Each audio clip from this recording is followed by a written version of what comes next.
Envie de recevoir un coup de nostalgie, de ressortir des vieilles manettes et de jouer à un bon vieux jeu rétro? L'émulation est exactement là pour ça. Mais en cette matière, vous êtes pas très bon? Pas de problème, cette vidéo est là pour ça. Pour comprendre, il faut distinguer les différents systèmes et le jargon de l'émulation. Une ROM, eh bien c'est le jeu lui-même. Généralement se terminant avec une extension .NES, SNS, N164, il vous faut un émulateur qui lie les différentes ROM. En général, l'émulateur est spécialisé dans une console précise, donc une extension de fichiers. Voilà pour le vocabulaire.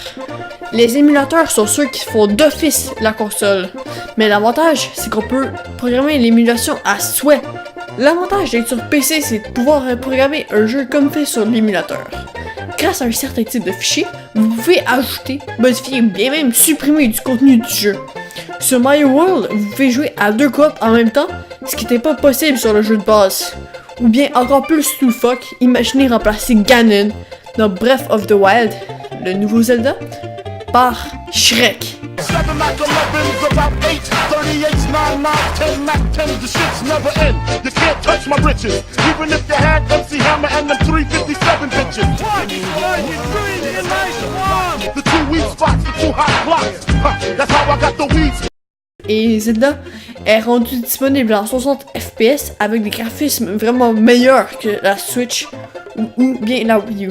Mais pour utiliser ces fichiers d'ajout, vous devez utiliser des émulateurs compatibles avec. Appelés des émulateurs intelligents en quelque sorte. Donc ma liste d'émulateurs intelligents à utiliser par console se retrouve dans le lien X dans la description. Pour l'instant, aucun émulateur de PS4, Xbox One et Nintendo Switch est disponible sur PC, à notre plus grand malheur. Où télécharger ces ROM? Pour des questions de légalité, je peux pas vous les partager sur YouTube. Mais comme je dis, il y a le lien X dans la description. La seule bonne raison, c'est que le jeu ne nous appartient pas. C'est comme si je télécharge gratuitement Uncharted 4 depuis mon ordinateur, je le copie sur le hard drive de la PS4, et bah c'est ça, j'ai pas payé Uncharted 4. Mais là, dans cette analogie, la PS4 est une machine virtuelle, représentée par l'émulateur. Si vous avez moindrement écouté Léo Techmaker, vous avez vu qu'il a créé une machine d'arcade avec un micro-ordinateur. Mais l'ordinateur est loin d'être assez puissant pour faire tourner Windows, et pas question de mettre un portable dans une borne d'arcade pour manque d'espace et peu esthétique. Alors c'est là qu'entre en jeu une distribution. Mais c'est quoi une distribution? Eh bien, c'est un système d'exploitation comme Windows, mais qui possède déjà une soixantaine d'émulateurs de plein de consoles différentes. Très utile pour faire une console rétro, comme une borne d'arcade, ou bien une simple console pour émuler ses jeux sur sa télévision. Il y en a plusieurs que je peux vous conseiller, mais les deux majeurs, c'est RetroPie et Recalbox. Après ça, vous allez vous dire, mais comment je fais pour jouer avec un clavier sur ma télévision? C'est pas très bon. Et là, c'est là qu'entre en jeu le confort de jeu. Vous avez deux options. Si vous décidez d'être bien nostalgique en commandant des manettes sur Amazon pour une vingtaine de dollars, comme des manettes de NES, ou bien de SNES, ou bien encore mieux des manettes de N64. Ou bien vous décidez d'être moderne et vous utilisez votre manette de PS4 ou Xbox. Bien entendu, vous pouvez utiliser votre clavier si vous êtes à votre ordinateur. Pour le faire, c'est tout simple. Il faut aller dans les options d'input et vous paramétrez tout ça.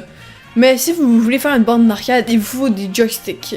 Mais pour ça, pas de problème. Ils sont en général reconnaissables par la plupart des simulateurs intelligents. Si vous voulez quelque chose d'officiel, vous pouvez vous tourner vers la NES Classic Edition. Il y a plusieurs défauts. Le premier est le fait qu'il n'y ait que 30 jeux, et tous en anglais. Sur émulateur, vous pouvez avoir les jeux que vous voulez, dans la langue que vous voulez.